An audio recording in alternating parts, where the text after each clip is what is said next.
And part of what the political revolution is about is just what we're doing right now. Last night, just to give you an example, we had some 3,500 house parties all over America. I'm told that we had one here in LA where 1,600 people were out. All over the country, we had 100,000 people coming out. We have over 650,000 people who have made individual contributions averaging $30 apiece.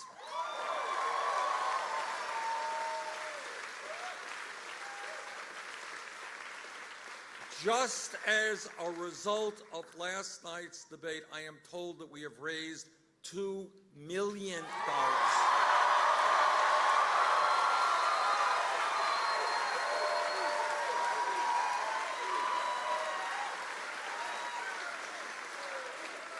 $2 million,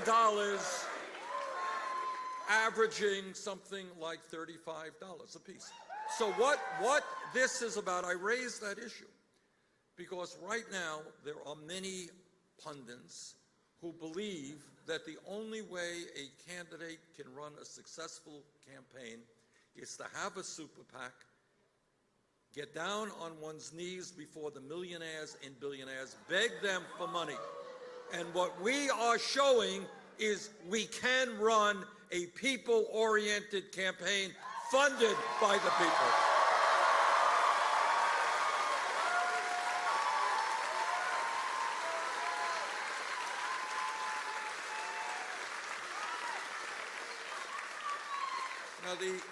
Now, I've been all over the country. We had a great rally here a few months ago in LA.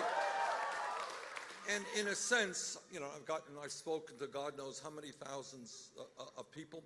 One guy came up to me, I think it was here on the West Coast, and he said, Bernie, what I like about what you're doing is you are treating us as if we were intelligent human beings.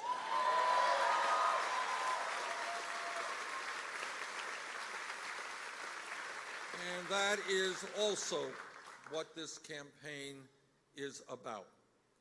It is about demanding that all of us and the media start talking about the real issues facing this country.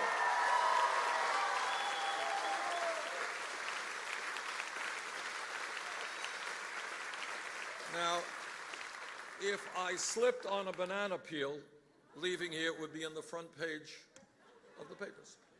But when we talk about the great crises facing this country, very hard to get media attention for a lot of obvious reasons, okay? And if I was standing here tonight and making some vicious attack against Hillary Clinton or anybody else, it'd be a front page story.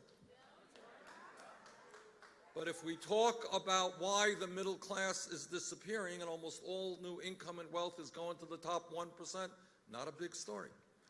So what the political revolution is forcing a debate, not about trivia, but about the real issues.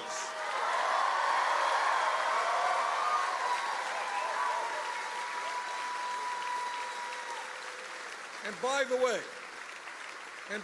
that is what I believe the American people want to hear. They know this country faces serious problems. Different people have different ideas. But I think they are tired of seeing politics looked at as if it were a baseball game or a soap opera. So let me just touch on, time is limited, I can't do it all, but let me just touch on some of the major issues that I think, as a nation, we have got to address.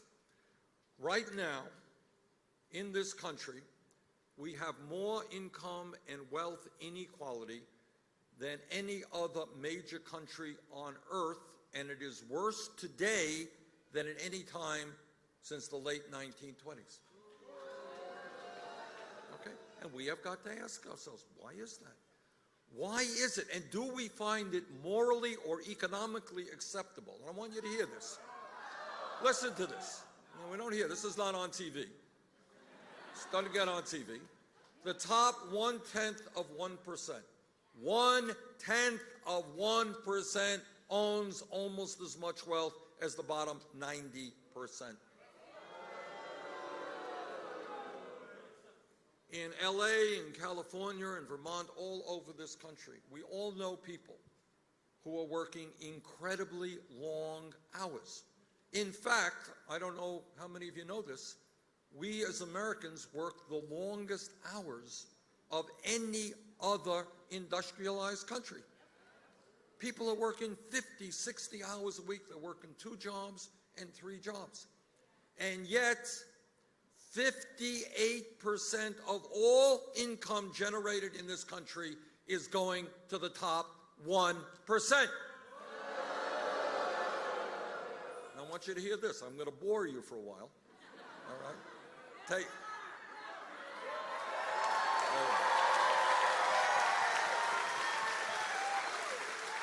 want you to listen. See, what we are talking about is an economy that is rigged. And let me give you an example of what I mean. All right? You got people all over LA, they're working for really low wages. And yet in the last 2 years alone, the 15 wealthiest people in this country, who are already zillionaires, these 15 people saw their wealth increase by over $150 billion. 15 people, that is more wealth than is owned by the bottom 130 million Americans. So what you have right now is a rigged economy by which the rich get richer, everybody else gets poorer. We have got to create an economy in America, and we can, which works for working families, not just billionaires.